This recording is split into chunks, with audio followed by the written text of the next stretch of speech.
بسم اللہ الرحمن الرحیم۔ سلطان القلم حضرت مسیح موعود علیہ الصلاۃ والسلام کی تصنیف لطیف، گورنمنٹ انگریزی اور جہاد کے مسئلے کی فلسفی اور اس کی اصل حقیقت ایسا ایک پیچیدہ امر اور دقیق نکتہ ہے کہ جس کے نہ سمجھنے کے باعث سے اس زمانے اور ایسا ہی درمیانی زمانے کے لوگوں نے بڑی بڑی غلطیاں کھائی ہیں، اور ہمیں نہایت شرم زدہ ہو کر قبول کرنا پڑتا ہے کہ ان خطرناک غلطیوں کی وجہ سے اسلام کے مخالفوں کو موقع ملا کہ وہ اسلام جیسے پاک اور مقدس مذہب کو، جو سراسر قانون قدرت کا آئینہ اور زندہ خدا کا جلال ظاہر کرنے والا ہے، مورد اعتراض ٹھہراتے ہیں۔ جاننا چاہیے کہ جہاد کا لفظ جوہد کے لفظ سے مشتق ہے، جس کے معنی ہیں کوشش کرنا، اور پھر مجاز کے طور پر دینی لڑائیوں کے لیے بولا گیا، اور معلوم ہوتا ہے کہ ہندوؤں میں جو لڑائی کو یدھا کہتے ہیں، دراصل یہ لفظ بھی جہاد کے لفظ کا ہی بگڑا ہوا ہے۔ چونکہ عربی زبان تمام زبانوں کی ماں ہے اور تمام زبانیں اسی میں سے نکلی ہیں، اس لیے یدھا کا لفظ جو سنسکرت کی زبان میں لڑائی پر بولا جاتا ہے، دراصل جوہد یا جہاد ہے، اور پھر جیم کو یا کے ساتھ بدل دیا گیا اور کچھ تصرف کر کے تشدید کے ساتھ بولا گیا۔ اب ہم اس سوال کا جواب لکھنا چاہتے ہیں کہ اسلام کو جہاد کی کیوں ضرورت پڑی اور جہاد کیا چیز ہے۔ سو واضح ہو کہ اسلام کو پیدا ہوتے ہی بڑی بڑی مشکلات کا سامنا پڑا تھا، اور تمام قومیں اس کی دشمن ہو گئی تھیں۔ جیسا کہ ایک معمولی بات ہے کہ جب ایک نبی یا رسول خدا کی طرف سے مبعوث ہوتا ہے اور اس کا فرقہ لوگوں کو ایک گروہ ہونہار اور راست باز اور باہمت اور ترقی کرنے والا دکھائی دیتا ہے، تو اس کی نسبت موجودہ قوموں اور فرقوں کے دلوں میں ضرور ایک قسم کا بغض اور حسد پیدا ہو جایا کرتا ہے۔ بالخصوص ہر ایک مذہب کے علماء اور گدی نشین تو بہت ہی بغض ظاہر کرتے ہیں، کیونکہ اس مرد خدا کے ظہور سے ان کی آمدنیوں اور وجاہتوں میں فرق آتا ہے۔ ان کے شاگرد اور مرید ان کے دام سے باہر نکلنا شروع کرتے ہیں، کیونکہ تمام ایمانی اور اخلاقی اور علمی خوبیاں اس شخص میں پاتے ہیں جو خدا کی طرف سے پیدا ہوتا ہے۔ لہٰذا اہل عقل اور تمیز سمجھنے لگتے ہیں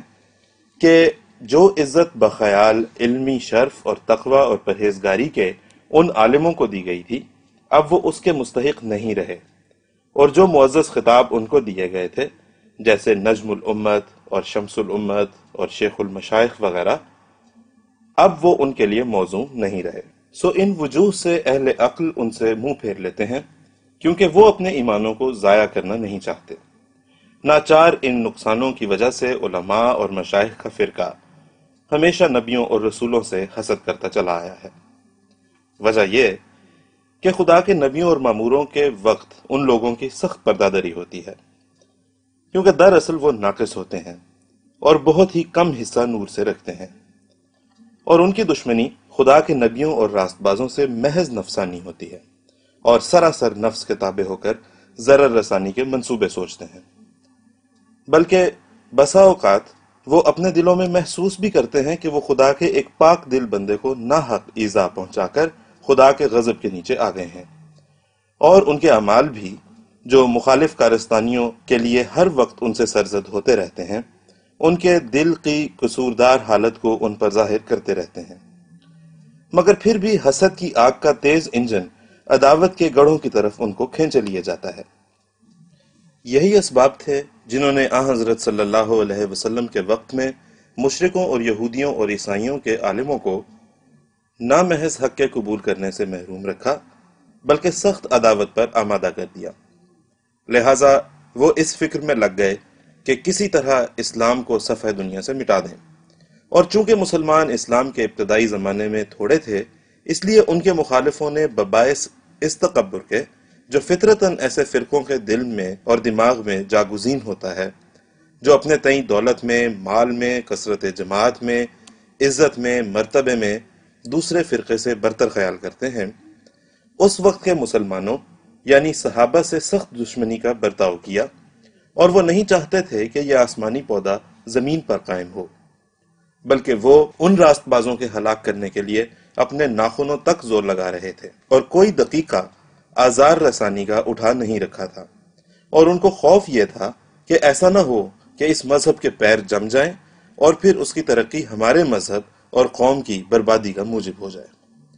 سو اسی خوف سے جو ان کے دلوں میں ایک روبناک صورت میں بیٹھ گیا تھا، نہایت جابرانہ اور ظالمانہ کارروائیاں ان سے ظہور میں آئیں، اور انہوں نے دردناک طریقوں سے اکثر مسلمانوں کو ہلاک کیا،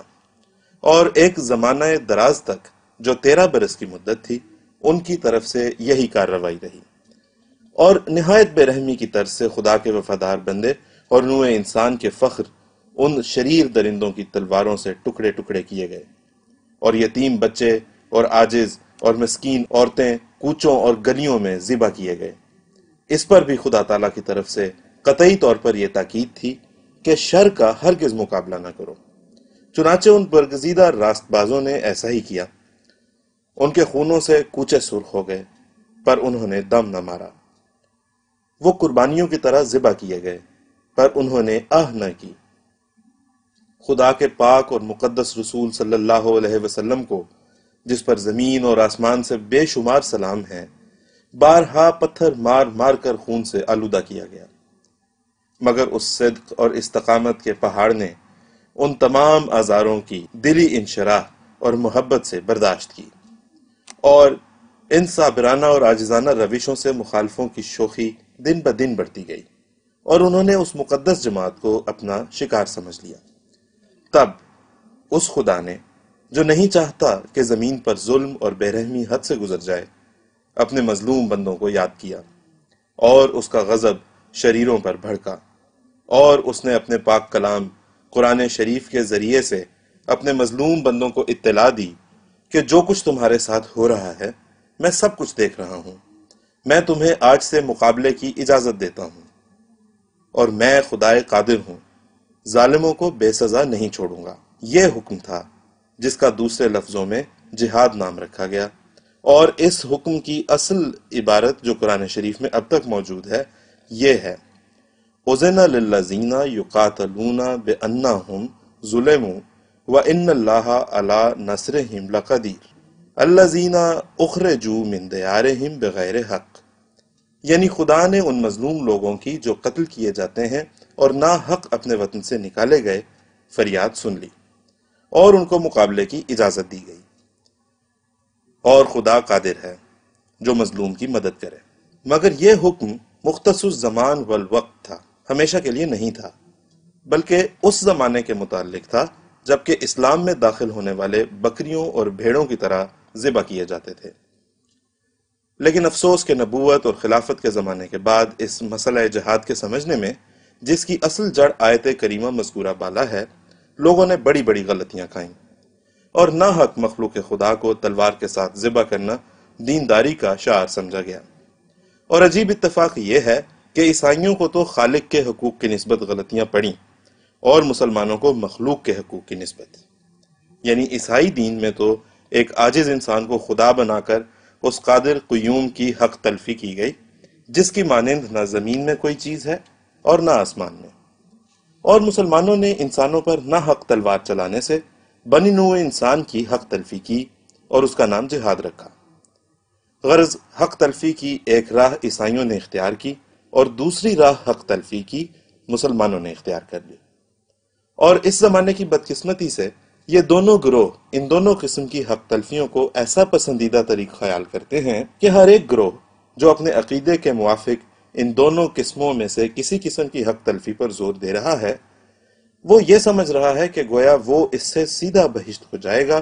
اور اس سے بڑھ کر کوئی بھی ذریعہ بہشت کا نہیں۔ اور اگرچہ خدا کی حق تلفی کا گناہ سب گناہوں سے بڑھ کر ہے، لیکن اس جگہ ہمارا یہ مقصود نہیں ہے کہ اس خطرناک حق تلفی کا ذکر کریں جس کی عیسائی قوم مرتکب ہے، بلکہ ہم اس جگہ مسلمانوں کو اس حق تلفی پر متنبہ کرنا چاہتے ہیں جو بنی نوع انسان کی نسبت ان سے سرزد ہو رہی ہے۔ یاد رہے کہ مسئلہ جہاد کو جس طرح پر حال کے اسلامی علماء نے، جو مولوی کہلاتے ہیں، سمجھ رکھا ہے، اور جس طرح وہ عوام کے آگے اس مسئلے کی صورت بیان کرتے ہیں، ہرگز وہ صحیح نہیں ہے، اور اس کا نتیجہ بجز اس کے کچھ نہیں کہ وہ لوگ اپنے پرجوش وعظوں سے عوام وحشی صفات کو ایک درندہ صفت بنا دیں اور انسانیت کی تمام پاک خوبیوں سے بے نصیب کر دیں۔ چنانچہ ایسے ہی ہوا، اور میں یقیناً جانتا ہوں کہ جس قدر ایسے ناحق کے خون ان نادان اور نفسانی انسانوں سے ہوتے ہیں کہ جو اس راز سے بے خبر ہیں کہ کیوں اور کس وجہ سے اسلام کو اپنے ابتدائی زمانے میں لڑائیوں کی ضرورت پڑی تھی، ان سب کا گناہ ان مولویوں کی گردن پر ہے کہ جو پوشیدہ طور پر ایسے مسئلے سکھاتے رہتے ہیں جن کا نتیجہ دردناک خون ریزیاں ہیں۔ یہ لوگ جب حکام وقت کو ملتے ہیں تو اس قدر سلام کے لیے جھکتے ہیں کہ گویا سجدہ کرنے کے لیے تیار ہیں، اور جب اپنے ہم جنسوں کی مجلسوں میں بیٹھتے ہیں تو بار بار اصرار ان کا اسی بات پر ہوتا ہے کہ یہ ملک دارالحرب ہے اور اپنے دلوں میں جہاد کرنا فرض سمجھتے ہیں، اور تھوڑے ہیں جو اس خیال کے انسان نہیں ہیں۔ یہ لوگ اپنے اس عقیدہ جہاد پر جو سراسر غلط اور قرآن اور حدیث کے برخلاف ہے اس قدر جمے ہوئے ہیں کہ جو شخص اس عقیدے کو نہ مانتا ہو اور اس کے برخلاف ہو اس کا نام دجال رکھتے ہیں اور واجب القتل قرار دیتے ہیں۔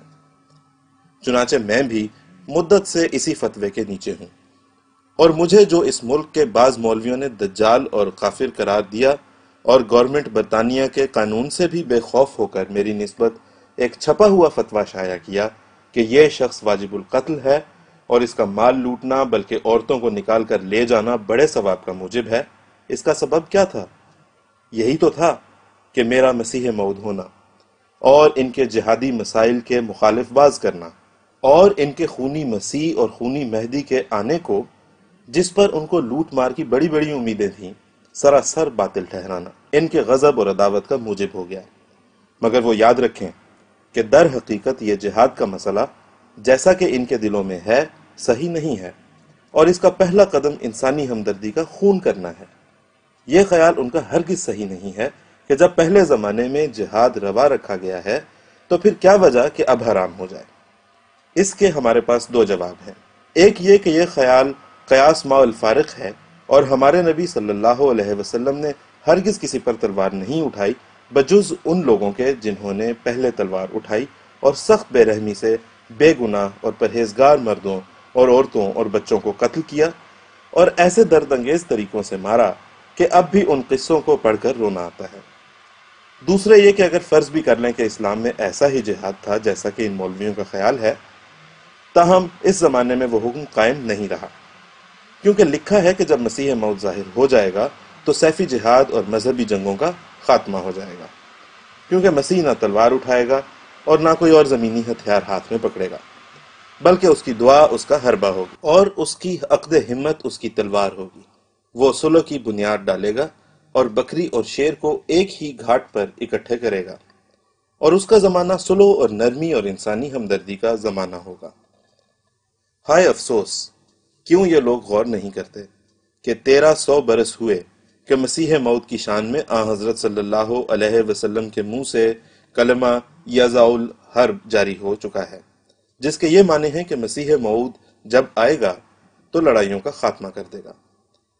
اور اسی کی طرف اشارہ اس قرآنی آیت کا ہے، حتیٰ تضع الحرب اوزارہا، یعنی اس وقت تک لڑائی کرو جب تک کہ مسیح کا وقت آ جائے۔ یہی تضع الحرب اوزارہا ہے۔ دیکھو صحیح بخاری میں موجود ہے، جو قرآن شریف کے بعد اصح الکتب مانی گئی ہے۔ اس کو غور سے پڑھو۔ اے اسلام کے عالموں اور مولویوں، میری بات سنو، میں سچ سچ کہتا ہوں کہ اب جہاد کا وقت نہیں ہے۔ خدا کے پاک نبی کے نافرمان مت بنو۔ مسیح موعود جو آنے والا تھا آ چکا، اور اس نے حکم بھی دے دیا کہ آئندہ مذہبی جنگوں سے جو تلوار اور کشت و خون کے ساتھ ہوتی ہیں باز آ جاؤ۔ تو اب بھی خون ریزی سے باز نہ آنا اور ایسے وعظوں سے منہ بند نہ کرنا طریقہ اسلام نہیں ہے۔ جس نے مجھے قبول کیا ہے وہ نہ صرف ان وعظوں سے منہ بند کرے گا بلکہ اس طریق کو نہایت برا اور موجب غضب الہی جانے گا۔ اس جگہ ہمیں یہ بھی افسوس سے لکھنا پڑا کہ جیسا کہ ایک طرف جاہل مولویوں نے اصل حقیقت جہاد کی مخفی رکھ کر لوٹ مار اور قتل انسان کے منصوبے عوام کو سکھائے اور اس کا نام جہاد رکھا ہے، اسی طرح دوسری طرف پادری صاحبوں نے بھی یہی کارروائی کی اور ہزاروں رسالے اور اشتہار اردو اور پشتو وغیرہ زبانوں میں چھپوا کر ہندوستان اور پنجاب اور سرحدی ملکوں میں اس مضمون کے شائع کیے کہ اسلام تلوار کے ذریعے سے پھیلا ہے اور تلوار چلانے کا نام اسلام ہے، جس کا نتیجہ یہ ہوا کہ عوام نے جہاد کی دو گواہیاں پا کر، یعنی ایک مولویوں کی گواہی اور دوسری پادریوں کی شہادت، نے وحشیانہ جوش میں ترقی کی۔ میرے نزدیک یہ بھی ضروری ہے کہ ہماری محسن گورنمنٹ ان پادری صاحبوں کو اس خطرناک افتراء سے روک دے جس کا نتیجہ ملک میں بے امنی اور بغاوت ہے۔ یہ تو ممکن نہیں کہ پادریوں کے ان بے جا افطراؤں سے اہل اسلام دین اسلام کو چھوڑ دیں گے۔ ہاں، ان وعظوں کا ہمیشہ یہی نتیجہ ہوگا کہ عوام کے لیے مسئلہ جہاد کی ایک یاد دہانی ہوتی رہے گی اور وہ سوئے ہوئے جاگ اٹھیں گے۔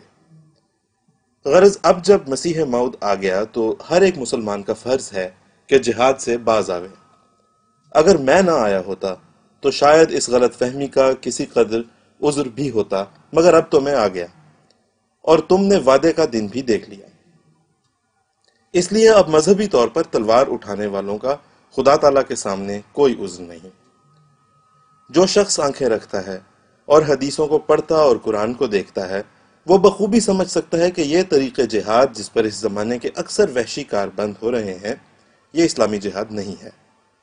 بلکہ یہ نفس امارہ کے جوشوں سے یا بہشت کی طمع خام سے ناجائز حرکات ہیں جو مسلمانوں میں پھیل گئے ہیں۔ میں ابھی بیان کر چکا ہوں کہ ہمارے نبی صلی اللہ علیہ وسلم نے اپنے زمانے میں خود سبقت کر کے ہرگز تلوار نہیں اٹھائی، بلکہ ایک زمانہ دراز تک کفار کے ہاتھ سے دکھ اٹھایا اور اس قدر صبر کیا جو ہر انسان کا کام نہیں، اور ایسا ہی آپ کے اصحاب بھی اسی اعلیٰ اصول کے پابند رہے، اور جیسا کہ ان کو حکم دیا گیا تھا کہ دکھ اٹھاؤ اور صبر کرو، ایسا ہی انہوں نے صدق اور صبر دکھایا۔ وہ پیروں کے نیچے کچلے گئے، انہوں نے دم نہ مارا، ان کے بچے ان کے سامنے ٹکڑے ٹکڑے کیے گئے، وہ آگ اور پانی کے ذریعے سے عذاب دیے گئے، مگر وہ شر کے مقابلے سے ایسے باز رہے کہ گویا وہ شیرخوار بچے ہیں۔ کون ثابت کر سکتا ہے کہ دنیا میں تمام نبیوں کی امتوں میں سے کسی ایک نے بھی باوجود قدرت انتقام ہونے کے خدا کا حکم سن کر ایسا اپنے تئیں عاجز اور مقابلے سے دستخوش بنا لیا جیسا کہ انہوں نے بنایا؟ کس کے پاس اس بات کا ثبوت ہے کہ دنیا میں کوئی اور بھی ایسا گروہ ہوا ہے جو باوجود بہادری اور جماعت اور قوت بازو اور طاقت مقابلہ اور پائے جانے تمام لوازم مردی اور مردانگی کے پھر خونخوار دشمن کی ایذا اور زخم رسانی پر 13 برس تک برابر صبر کرتا رہا؟ ہمارے سید و مولا اور آپ صلی اللہ علیہ وسلم کے صحابہ کا یہ صبر کسی مجبوری سے نہیں تھا، بلکہ اس صبر کے زمانے میں بھی آپ کے جانثار صحابہ کے وہی ہاتھ اور بازو تھے جو جہاد کے حکم کے بعد انہوں نے دکھائے، اور بسا اوقات 1000 جوان نے مخالف کے 1,00,000 سپاہی نبرد آزما کو شکست دے دی۔ ایسا ہوا تا لوگوں کو معلوم ہو کہ جو مکے میں دشمنوں کی خون ریزیوں پر صبر کیا گیا تھا، اس کا باعث کوئی بزدلی اور کمزوری نہیں تھی، بلکہ خدا کا حکم سن کر انہوں نے ہتھیار ڈال دیے تھے اور بکریوں اور بھیڑوں کی طرح ذبح ہونے کو تیار ہو گئے تھے۔ بے شک ایسا صبر انسانی طاقت سے باہر ہے، اور گو ہم تمام دنیا اور تمام نبیوں کی تاریخ پڑھ جائیں تب بھی ہم کسی امت میں اور کسی نبی کے گروہ میں یہ اخلاق فاضلہ نہیں پاتے، اور اگر پہلوں میں سے کسی کے صبر کا قصہ ہم سنتے بھی ہیں تو فی الفور دل میں گزرتا ہے کہ قرائن اس بات کو ممکن سمجھتے ہیں کہ اس صبر کا موجب دراصل بزدلی اور عدم قدرت انتقام ہو، مگر یہ بات کہ ایک گروہ جو در حقیقت سپاہیانہ ہنر اپنے اندر رکھتا ہو اور بہادر اور قوی دل کا مالک ہو، اور پھر وہ دکھ دیا جائے اور اس کے بچے قتل کیے جائیں اور اس کو نیزوں سے زخمی کیا جائے، مگر پھر بھی وہ بدی کا مقابلہ نہ کرے، یہ وہ مردانہ صفت ہے جو کامل طور پر یعنی 13 برس برابر ہمارے نبی کریم صلی اللہ علیہ وسلم اور آپ کے صحابہ سے ظہور میں آئی۔ اس قسم کا صبر جو ہر دم سخت بلاؤں کا سامنا تھا، جس کا سلسلہ 13 برس کی دراز مدت تک لمبا تھا، در حقیقت بے نظیر ہے، اور اگر کسی کو اس میں شک ہو تو ہمیں بتلا دے کہ گزشتہ راست بازوں میں اس قسم کے صبر کی نظیر کہاں ہے۔ اور اس جگہ یہ بات بھی یاد رکھنے کے لائق ہے کہ اس قدر ظلم جو صحابہ پر کیا گیا، ایسے ظلم کے وقت میں ہمارے نبی صلی اللہ علیہ وسلم نے اپنے اجتہاد سے کوئی تدبیر بچنے کی ان کو نہیں بتلائی، بلکہ بار بار یہی کہا کہ ان تمام دکھوں پر صبر کرو، اور اگر کسی نے مقابلے کے لیے کچھ عرض کیا تو اس کو روک دیا اور فرمایا کہ مجھے صبر کا حکم ہے۔ غرض ہمیشہ حضرت صلی اللہ علیہ وسلم صبر کی تاکید فرماتے رہے جب تک کہ آسمان سے حکم مقابلہ آ گیا۔ اب اس قسم کے صبر کی نظیر تم تمام اول و آخر لوگوں میں تلاش کرو، پھر اگر ممکن ہو تو اس کا نمونہ حضرت موسیٰ علیہ السلام کی قوم میں سے یا حضرت عیسیٰ علیہ السلام کے حواریوں میں سے دستیاب کر کے ہمیں بتلاؤ۔ حاصل کلام یہ کہ جبکہ مسلمانوں کے پاس صبر اور ترک شر اور اخلاق فاضلہ کا یہ نمونہ ہے جس سے تمام دنیا پر ان کو فخر ہے، تو یہ کیسی نادانی اور بدبختی اور شامت اعمال ہے جو اب بالکل اس نمونے کو چھوڑ دیا گیا ہے۔ جاہل مولویوں نے، خدا ان کو ہدایت دے، عوام کلا نام کو بڑے دھوکے دیے ہیں اور بہشت کی کنجی اسی عمل کو قرار دے دیا ہے جو صریح ظلم اور بے رحمی اور انسانی اخلاق کے برخلاف ہے۔ کیا یہ نیک کام ہو سکتا ہے کہ ایک شخص مثلا اپنے خیال میں بازار میں چلا جاتا ہے اور ہم اس قدر اس سے بے تعلق ہیں کہ نام تک نہیں جانتے اور نہ وہ ہمیں جانتا ہے، مگر تاہم ہم نے اس کے قتل کرنے کے ارادے سے ایک پستول اس پر چھوڑ دیا ہے؟ کیا یہی دینداری ہے؟ اگر یہ کچھ نیکی کا کام ہے تو پھر درندے ایسی نیکی کے بجا لانے میں انسانوں سے بڑھ کر ہیں۔ سبحان اللہ، وہ لوگ کیسے راست باز اور نبیوں کی روح اپنے اندر رکھتے تھے کہ جب خدا نے مکے میں ان کو یہ حکم دیا کہ بدی کا مقابلہ مت کرو اگرچہ ٹکڑے ٹکڑے کیے جاؤ، پس وہ اس حکم کو پا کر شیرخوار بچوں کی طرح عاجز اور کمزور بن گئے، گویا نہ ان کے ہاتھوں میں زور ہے نہ ان کے بازوؤں میں طاقت۔ بعض ان میں سے اس طور سے بھی قتل کیے گئے کہ 2 اونٹوں کو ایک جگہ کھڑا کر کے ان کی ٹانگیں مضبوط طور پر ان اونٹوں سے باندھ دی گئیں اور پھر اونٹوں کو مخالف سمت میں دوڑا دیا گیا، پس وہ ایک دم میں ایسے چر گئے جیسے گاجر یا مولی چیری جاتی ہے۔ مگر افسوس کہ مسلمانوں اور خاص کر مولویوں نے ان تمام واقعات کو نظر انداز کر دیا ہے، اور اب وہ خیال کرتے ہیں کہ گویا تمام دنیا ان کا شکار ہے، اور جس طرح ایک شکاری ایک ہرن کا کسی بن میں پتہ لگا کر چھپ چھپ کر اس کی طرف جاتا ہے اور آخر موقع پا کر بندوق کا فائر کرتا ہے، یہی حالات اکثر مولویوں کے ہیں۔ انہوں نے انسانی ہمدردی کے سبق میں سے کبھی ایک حرف بھی نہیں پڑھا، بلکہ ان کے نزدیک خواہ مخواہ ایک غافل انسان پر پستول یا بندوق چلا دینا اسلام سمجھا گیا ہے۔ ان میں وہ لوگ کہاں ہیں جو صحابہ رضی اللہ عنہم کی طرح ماریں کھائیں اور صبر کریں؟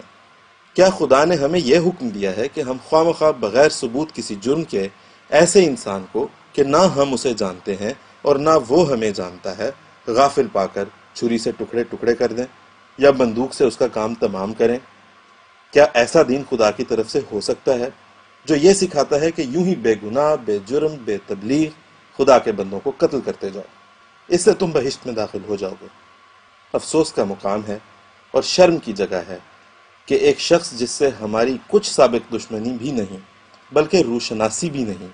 وہ کسی دکان پر اپنے بچوں کے لیے کوئی چیز خرید رہا ہے یا اپنے کسی اور جائز کام میں مشغول ہے، اور ہم نے بے وجہ بے تعلق اس پر پستول چلا کر ایک دم میں اس کی بیوی کو بیوہ اور اس کے بچوں کو یتیم اور اس کے گھر کو ماتم کدہ بنا دیا۔ یہ طریق کس حدیث میں لکھا ہے یا کس آیت میں مرقوم ہے؟ کوئی مولوی ہے جو اس کا جواب دے؟ نادانوں نے جہاد کا نام سن لیا ہے اور پھر اس بہانے سے اپنی نفسانی اغراض کو پورا کرنا چاہا ہے۔ یہ محض دیوانگی کے طور پر مرتکب خون ریزی کے ہوئے ہیں۔ ابھی ہم لکھ چکے ہیں کہ ہمارے نبی صلی اللہ علیہ وسلم کے وقت میں جو اسلام نے خدائی حکم سے تلوار اٹھائی، وہ اس وقت اٹھائی گئی کہ جب بہت سے مسلمان کافروں کی تلواروں سے قبروں میں پہنچ گئے۔ آخر خدا کی غیرت نے چاہا کہ جو لوگ تلواروں سے ہلاک کرتے ہیں وہ تلواروں سے ہی مارے جائیں۔ خدا بڑا کریم اور رحیم اور حلیم ہے اور بڑا برداشت کرنے والا ہے، لیکن آخرکار راست بازوں کے لیے غیرت مند بھی ہے۔ مجھے تعجب ہے کہ جبکہ اس زمانے میں کوئی شخص مسلمانوں کو مذہب کے لیے قتل نہیں کرتا تو وہ کس حکم سے نہ کردہ گناہ لوگوں کو قتل کرتے ہیں، کیونکہ ان کے مولوی ان بیجا حرکتوں سے جن سے اسلام بدنام ہوتا ہے ان کو منع نہیں کرتے۔ اس گورنمنٹ انگریزی کے ماتحت کس قدر مسلمانوں کو آرام ہے، کیا کوئی اس کو گن سکتا ہے؟ ابھی بتھیرے ایسے لوگ زندہ ہوں گے جنہوں نے کسی قدر سکھوں کا زمانہ دیکھا ہوگا۔ اب وہی بتائیں کہ سکھوں کے عہد میں مسلمانوں اور اسلام کا کیا حال تھا۔ ایک ضروری شعار اسلام کا جو بانگ نماز ہے وہی ایک جرم کی صورت میں سمجھا گیا تھا۔ کیا مجال تھی کہ کوئی اونچی آواز سے بانگ کہتا اور پھر سکھوں کے برچھوں اور نیزوں سے بچ رہتا۔ تو اب کیا خدا نے یہ برا کام کیا جو سکھوں کی بے جا دست اندازیوں سے مسلمانوں کو چھڑایا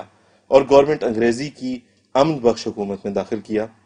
اور اس گورنمنٹ کے آتے ہی گویا نئے سرے سے پنجاب کے مسلمان مشرف با اسلام ہوئے۔ چونکہ احسان کا عوض احسان ہے، اس لیے نہیں چاہیے کہ ہم اس خدا کی نعمت کو جو ہزار دعاؤں کے بعد سکھوں کے زمانے کے عوض ہم کو ملی ہے یوں ہی رد کر دیں۔ اور میں اس وقت اپنی جماعت کو جو مجھے مسیح موعود مانتی ہے خاص طور پر سمجھاتا ہوں کہ وہ ہمیشہ ان ناپاک عادتوں سے پرہیز کریں۔ مجھے خدا نے جو مسیح موعود کر کے بھیجا ہے اور حضرت مسیح ابن مریم کا جامہ مجھے پہنا دیا ہے، اس لیے میں نصیحت کرتا ہوں کہ شر سے پرہیز کرو اور نوع انسان کے ساتھ حق ہمدردی بجا لاؤ۔ اپنے دلوں کو بغضوں اور کینوں سے پاک کرو کہ اس عادت سے تم فرشتوں کی طرح ہو جاؤ گے۔ کیا ہی گندا اور ناپاک وہ مذہب ہے جس میں انسان کی ہمدردی نہیں، اور کیا ہی ناپاک وہ راہ ہے جو نفسانی بغض کے کانٹوں سے بھرا ہے۔ سو تم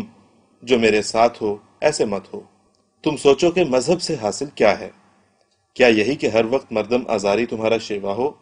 نہیں، بلکہ مذہب اس زندگی کے حاصل کرنے کے لیے ہے جو خدا میں ہے، اور وہ زندگی نہ کسی کو حاصل ہوئی اور نہ آئندہ ہوگی بجز اس کے کہ خدائی صفات انسان کے اندر داخل ہو جائیں۔ خدا کے لیے سب پر رحم کرو تا آسمان سے تم پر رحم ہو۔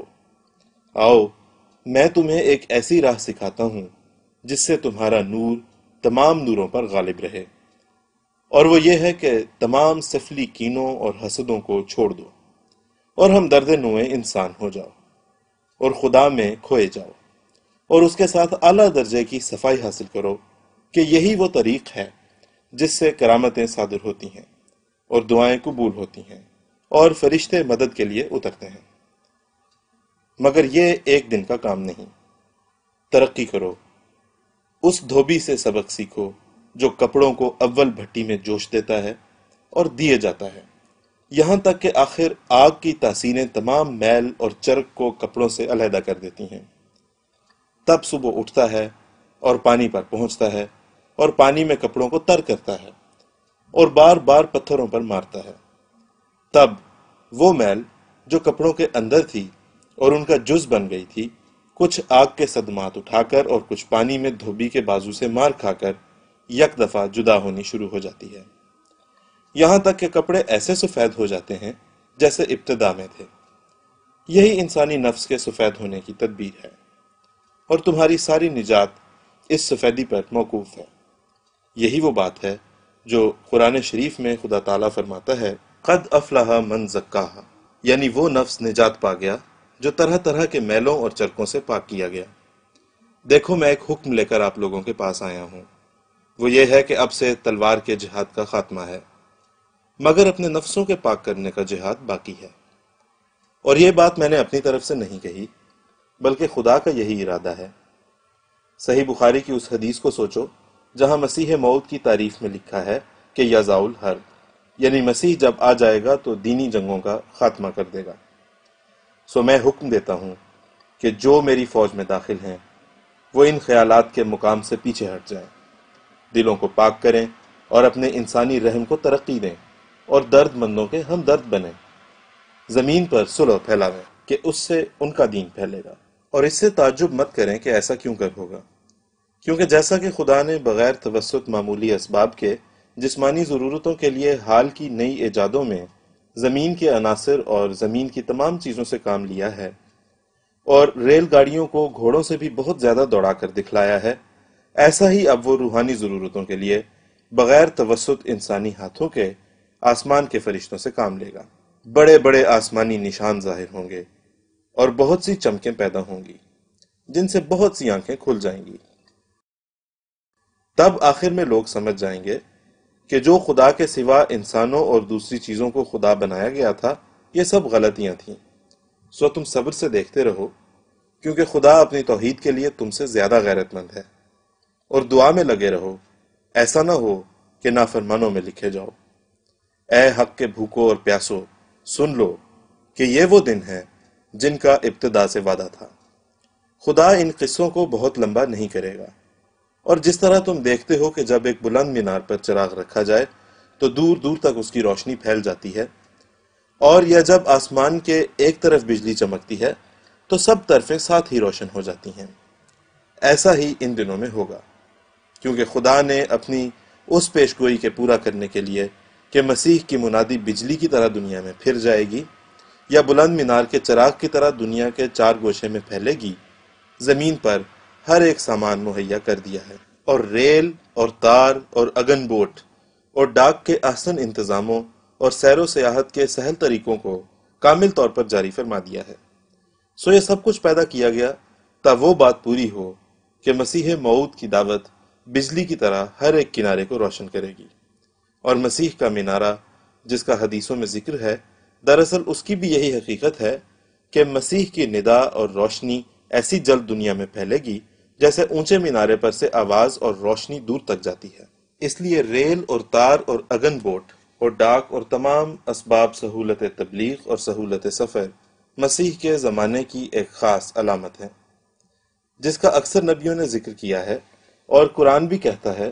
وَإِذَا الْإِشَارُ عُطِّلَتْ، یعنی عام دعوت کا زمانہ جو مسیح موعود کا زمانہ ہے وہ ہے جب کہ اونٹ بیکار ہو جائیں گے، یعنی کوئی ایسی نئی سواری پیدا ہو جائے گی جو اونٹوں کی حاجت نہیں پڑے گی۔ اور حدیث میں بھی ہے کہ یترک القلاص فلا یسعى علیہا، یعنی اس زمانے میں اونٹ بیکار ہو جائیں گے، اور یہ علامت کسی اور نبی کے زمانے کو نہیں دی گئی۔ سو شکر کرو کہ آسمان پر نور پھیلانے کے لیے تیاریاں ہیں، زمین میں زمینی برکات کا ایک جوش ہے، یعنی سفر اور حضر میں اور ہر ایک بات میں وہ آرام تم دیکھ رہے ہو جو تمہارے باپ دادوں نے نہیں دیکھے، گویا دنیا نئی ہو گئی۔ بے بہار کے میوے ایک ہی وقت میں مل سکتے ہیں، 6 مہینے کا سفر چند روز میں ہو سکتا ہے، ہزاروں کوسوں کی خبریں ایک ساتھ میں آ سکتی ہیں، ہر ایک کام کی سہولت کے لیے مشینیں اور کلیں موجود ہیں۔ اگر چاہو تو ریل میں یوں سفر کر سکتے ہو جیسے گھر کے ایک بستان سرائے میں۔ پس کیا زمین پر ایک انقلاب نہیں آیا؟ پس جب کہ زمین میں ایک عجوبہ نما انقلاب پیدا ہو گیا، اس لیے خدائے قادر چاہتا ہے کہ آسمان میں بھی ایک عجوبہ نما انقلاب پیدا ہو جائے، اور یہ دونوں مسیح کے زمانے کی نشانیاں ہیں۔ انہی نشانیوں کی طرف اشارہ ہے جو میری کتاب براہین احمدیہ کے ایک الہام میں جو آج سے 20 برس پہلے لکھا گیا پائی جاتی ہیں، اور وہ یہ ہے ان السماوات والارض کانا رتقا ففتقناہما، یعنی زمین اور آسمان دونوں ایک گٹھڑی کی طرح بندھے ہوئے تھے جن کے جوہر مخفی تھے، ہم نے مسیح کے زمانے میں وہ دونوں گٹھڑیاں کھول دیں اور دونوں کے جوہر ظاہر کر دیے۔ بالآخر یاد رہے کہ اگرچہ ہم نے اس اشتہار میں مفصل طور پر لکھ دیا ہے کہ یہ موجودہ طریق غیر مذہب کے لوگوں پر حملہ کرنے کا جو مسلمانوں میں پایا جاتا ہے، جس کا نام وہ جہاد رکھتے ہیں، یہ شرعی جہاد نہیں ہے، بلکہ صریح خدا اور رسول کے حکم کے مخالف اور سخت معصیت ہے۔ لیکن چونکہ اس طریق پر پابند ہونے کی بعض اسلامی قوموں میں پرانی عادت ہو گئی ہے، اس لیے ان کے لیے اس عادت کو چھوڑنا آسانی سے ممکن نہیں، بلکہ ممکن ہے کہ جو شخص ایسی نصیحت کرے اسی کے دشمن جانی ہو جائیں اور غازیانہ جوش سے اس کا قصہ بھی تمام کرنا چاہیں۔ ہاں ایک طریق میرے دل میں گزرتا ہے، وہ یہ ہے کہ اگر امیر صاحب والی کابل، جن کا رعب افغانوں کی قوموں پر اس قدر ہے کہ شاید اس کی نظیر کسی پہلے افغانی امیر میں نہیں ملے گی، نامی علماء کو جمع کر کے اس مسئلہ جہاد کو مارز بحث میں لاویں اور پھر علماء کے ذریعے سے عوام کو ان کی غلطیوں پر متنبع کریں، بلکہ اس ملک کے علماء سے چند رسالے پشتو زبان میں تالیف کرا کر عام طور پر شائع کرائیں، تو یقین ہے کہ اس قسم کی کارروائی کا لوگوں پر بہت اثر پڑے گا، اور وہ جوش جو نادان ملا عوام میں پھیلاتے ہیں رفتہ رفتہ کم ہو جائے گا، اور یقیناً امیر صاحب کی رعایا کی بڑی بدقسمتی ہوگی اگر اس ضروری اصلاح کی طرف امیر صاحب توجہ نہیں کریں گے۔ اور آخری نتیجہ اس کا اس گورنمنٹ کے لیے خود زحمتیں ہیں جو ملاؤں کے ایسے فتووں پر خاموش بیٹھی رہے، کیونکہ آج کل ان ملاؤں اور مولویوں کی یہ عادت ہے کہ ایک ادنا اختلاف مذہبی کی وجہ سے ایک شخص یا ایک فرقے کو کافر ٹھہرا دیتے ہیں، اور پھر جو کافروں کی نسبت ان کے فتوے جہاد وغیرہ کے ہیں وہی فتوے ان کی نسبت بھی جاری کیے جاتے ہیں۔ پس اس صورت میں امیر صاحب بھی ان فتووں سے محفوظ نہیں رہ سکتے۔ ممکن ہے کہ کسی وقت یہ ملا لوگ کسی جزوی بات پر امیر صاحب پر ناراض ہو کر ان کو بھی دائرہ اسلام سے خارج کر دیں، اور پھر ان کے لیے بھی وہی جہاد کے فتوے لکھے جائیں جو کفار کے لیے وہ لکھا کرتے ہیں۔ پس بلا شبہ وہ لوگ جن کے ہاتھ میں مومن یا کافر بنانا اور پھر اس پر جہاد کا فتویٰ لکھنا ہے، ایک خطرناک قوم ہے جن سے امیر صاحب کو بھی بے فکر نہیں بیٹھنا چاہیے۔ اور بلا شبہ ہر ایک گورنمنٹ کے لیے بغاوت کا سرچشمہ یہی لوگ ہیں۔ عوام بیچارے ان لوگوں کے قابو میں ہیں اور ان کے دلوں کی کل ان کے ہاتھ میں ہے، جس طرف چاہیں پھیر دیں اور ایک دم میں قیامت برپا کر دیں۔ پس یہ گناہ کی بات نہیں ہے کہ عوام کو ان کے پنجے سے چھڑا دیا جائے اور خود ان کو نرمی سے جہاد کے مسئلے کی اصل حقیقت سمجھا دی جائے۔ اسلام ہرگز یہ تعلیم نہیں دیتا کہ مسلمان رہزنوں اور ڈاکوؤں کی طرح بن جائیں اور جہاد کے بہانے سے اپنے نفس کی خواہشیں پوری کریں۔ اور چونکہ اسلام میں بغیر بادشاہ کے حکم کے کسی طرح جہاد درست نہیں، اور اس کو عوام بھی جانتے ہیں، اس لیے یہ بھی اندیشہ ہے کہ وہ لوگ جو حقیقت سے بے خبر ہیں وہ اپنے دلوں میں امیر صاحب پر یہ الزام لگاویں کہ انہی کے اشارے سے یہ سب کچھ ہوتا ہے۔ لہٰذا امیر صاحب کا ضرور یہ فرض ہے کہ جہاں تک ممکن ہو اس غلط فتوے کو روکنے کے لیے جہد بلیغ فرماویں، کہ اس صورت میں امیر صاحب کی بریت بھی آفتاب کی طرح چمک اٹھے گی اور ثواب بھی ہوگا۔ کیونکہ حقوق عباد پر نظر کر کے اس سے بڑھ کر اور کوئی نیکی نہیں کہ مظلوموں کی گردنوں کو ظالموں کی تلوار سے چھڑایا جائے۔ اور چونکہ ایسے کام کرنے والے اور غازی بننے کی نیت سے تلوار چلانے والے اکثر افغان ہی ہیں جن کا امیر صاحب کے ملک میں ایک معتدب حصہ ہے، اس لیے امیر صاحب کو خدا تعالیٰ نے یہ موقع دیا ہے کہ وہ اپنی امارت کے کارنامے میں اس اصلاح عظیم کا تذکرہ چھوڑ جائیں اور یہ وحشیانہ عادات جو اسلام کی بدنام کنندہ ہیں جہاں تک ان کے لیے ممکن ہو قوم افغان سے چھڑا دیں، ورنہ اب دور مسیح موعود آ گیا ہے۔ اب بہرحال خدا تعالیٰ آسمان سے ایسے اسباب پیدا کر دے گا کہ جیسا کہ زمین ظلم اور ناحق کی خون ریزی سے پر تھی، اب عدل اور امن کی صلح کاری سے پر ہو جائے گی، اور مبارک وہ امیر اور بادشاہ ہیں جو اس سے کچھ حصہ لیں۔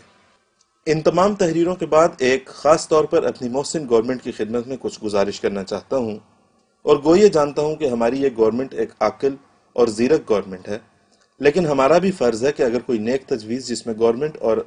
عامہ خلائق کی بھلائی ہو خیال میں گزرے تو اسے پیش کریں، اور وہ یہ ہے کہ میرے نزدیک یہ واقعی اور یقینی امر ہے کہ یہ وحشیانہ عادت جو سرحدی افغانوں میں پائی جاتی ہے اور آئے دن کوئی نہ کوئی کسی بے گناہ کا خون کیا جاتا ہے، اس کے اسباب جیسا کہ میں بیان کر چکا ہوں دو ہیں۔ اول وہ مولوی جن کے عقائد میں یہ بات داخل ہے کہ غیر مذہب کے لوگوں اور خاص کر عیسائیوں کو قتل کرنا موجب ثواب عظیم ہے، اور اس سے بہشت کی وہ عظیم الشان نعمتیں ملیں گی کہ وہ نہ نماز سے مل سکتی ہیں، نہ حج سے، نہ زکوٰۃ سے، اور نہ کسی اور نیکی کے کام سے۔ مجھے خوب معلوم ہے کہ یہ لوگ در پردہ عوام الناس کے کان میں ایسے واز پہنچاتے رہتے ہیں، آخر دن رات ایسے وازوں کو سن کر ان لوگوں کے دلوں پر جو حیوانات میں اور ان میں کچھ تھوڑا ہی فرق ہے بہت بڑا اثر ہوتا ہے، اور وہ درندے ہو جاتے ہیں اور ان میں ایک ذرہ رحم باقی نہیں رہتا، اور ایسی بے رحمی سے خون ریزیاں کرتے ہیں جن سے بدن کانپتا ہے۔ اور اگرچہ سرحدی اور افغانی ملکوں میں اس قسم کے مولوی بکثرت بھرے پڑے ہیں جو ایسے واز کیا کرتے ہیں، مگر میری رائے تو یہ ہے کہ پنجاب اور ہندوستان بھی ایسے مولویوں سے خالی نہیں۔ اگر گورنمنٹ عالیہ نے یہ یقین کر لیا ہے کہ اس ملک کے تمام مولوی اس قسم کے خیالات سے پاک اور مبرہ ہیں، تو یہ یقین بے شک نظر ثانی کے لائق ہے۔ میرے نزدیک اکثر مسجد نشین، نادان، مغلوب الغضب ملا ایسے ہیں کہ ان گندے خیالات سے بری نہیں ہیں۔ اگر وہ ایسے خیالات خدا تعالیٰ کے پاک کلام کی ہدایت کے موافق کرتے تو ان کو معذور سمجھتا، کیونکہ در حقیقت انسان اعتقادی امور میں ایک طور پر معذور ہوتا ہے، لیکن میں سچ سچ کہتا ہوں کہ جیسا کہ وہ گورنمنٹ کے احسانات کو فراموش کر کے اس عادل گورنمنٹ کے چھپے ہوئے دشمن ہیں،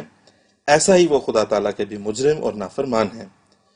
کیونکہ میں مفصل بیان کر چکا ہوں کہ خدا تعالیٰ کا کلام ہرگز نہیں سکھلاتا کہ ہم اس طرح پر بے گناہوں کے خون کیا کریں، اور جس نے ایسا سمجھا ہے وہ اسلام سے برگشتہ ہے۔ دوسرا سبب ان مجرمانہ خون ریزیوں کا جو غازی بننے کے بہانے سے کی جاتی ہیں، میری رائے میں وہ پادری صاحبان بھی ہیں جنہوں نے حد سے زیادہ اس بات پر زور دیا کہ اسلام میں جہاد فرض ہے، اور دوسری قوموں کو قتل کرنا مسلمانوں کے مذہب میں بہت ثواب کی بات ہے۔ میرے خیال میں سرحدی لوگوں کو جہاد کے مسئلے کی خبر بھی نہیں تھی، یہ تو پادری صاحبوں نے یاد دلایا۔ میرے پاس اس خیال کی تائید میں دلیل یہ ہے کہ جب تک پادری صاحبوں کی طرف سے ایسے اخبار اور رسالے اور کتابیں سرحدی ملکوں میں شائع نہیں ہوئے تھے، اس وقت تک ایسی وارداتیں بہت ہی کم سنی جاتی تھیں، یا یوں بھی کہہ سکتے ہیں کہ بالکل نہیں تھیں۔ بلکہ جب سکھوں کی سلطنت اس ملک سے اٹھ گئی اور ان کی جگہ انگریز آئے تو عام مسلمانوں کو اس انقلاب سے بڑی خوشی تھی، اور سرحدی لوگ بھی بہت خوش تھے۔ پھر جب پادری فنڈل صاحب نے 1849 میں کتاب میزان الحق تالیف کر کے ہندوستان اور پنجاب اور سرحدی ملکوں میں شائع کی، اور نہ فقط اسلام اور پیغمبر اسلام علیہ السلام کی نسبت توہین کے کلمے استعمال کیے، بلکہ لاکھوں انسانوں میں یہ شہرت دی کہ اسلام میں غیر مذہب کے لوگوں کو قتل کرنا صرف جائز ہی نہیں بلکہ بڑا ثواب ہے۔ ان باتوں کو سن کر سرحدی حیوانات، جن کو اپنے دین کی کچھ خبر بھی نہیں تھی، جاگ اٹھے اور یقین کر بیٹھے کہ در حقیقت ہمارے مذہب میں غیر مذہب کے لوگوں کو قتل کرنا بڑے ثواب کی بات ہے۔ میں نے غور کر کے سوچا ہے کہ اکثر سرحدی وارداتیں اور پرجوش عداوت جو سرحدی لوگوں میں پیدا ہوئی، اس کا سبب پادری صاحبوں کی وہ کتابیں ہیں جن میں وہ تیز زبانی اور بار بار جہاد کا ذکر لوگوں کو سنانے میں حد سے زیادہ گزر گئیں، یہاں تک کہ آخر میزان الحق کی عام شہرت اور اس کے زہریلے اثر کے بعد ہماری گورنمنٹ کو 1867 میں ایکٹ نمبر 2367 سرحدی اقوام کے غازیانہ خیالات کے روکنے کے لیے جاری کرنا پڑا۔ یہ قانون سرحد کی 6 قوموں کے لیے شائع ہوا تھا، اور بڑی امید تھی کہ اس سے وارداتیں رک جائیں گی، لیکن افسوس کے بعد اس کے پادری عماد الدین امرتسری اور چند دوسرے بد زبان پادریوں کی تیز اور گندی تحریروں نے ملک کی اندرونی محبت اور مصالحت کو بڑا نقصان پہنچایا، اور ایسا ہی اور پادری صاحبوں کی کتابوں نے، جن کی تفصیل کی ضرورت نہیں، دلوں میں عداوت کا تخم بونے میں کمی نہیں کی۔ غرض یہ لوگ گورنمنٹ عالیہ کی مصلحت کے سخت خارج ہوئے۔ ہماری گورنمنٹ کی طرف سے یہ کارروائی نہایت قابل تحسین ہوئی کہ مسلمانوں کو ایسی کتابوں کے جواب لکھنے سے منع نہیں کیا، اور اس تیزی کے مقابل پر مسلمانوں کی طرف سے بھی کسی قدر تیز کلامی ہوئی، مگر وہ تیزی گورنمنٹ کی کشادہ دلی پر دلیل روشن بن گئی، اور حد تک آمیز کتابوں کی وجہ سے جن فسادوں کی توقع تھی وہ اس گورنمنٹ عالیہ کی نیک نیتی عادلانہ طریق ثابت ہو جانے کی وجہ سے اندر ہی اندر دب گئی۔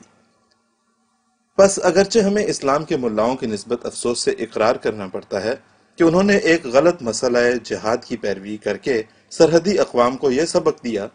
کہ تا وہ ایک محسن گورنمنٹ کے معزز افسروں کے خون سے اپنی تلواروں کو سرخ کیا کریں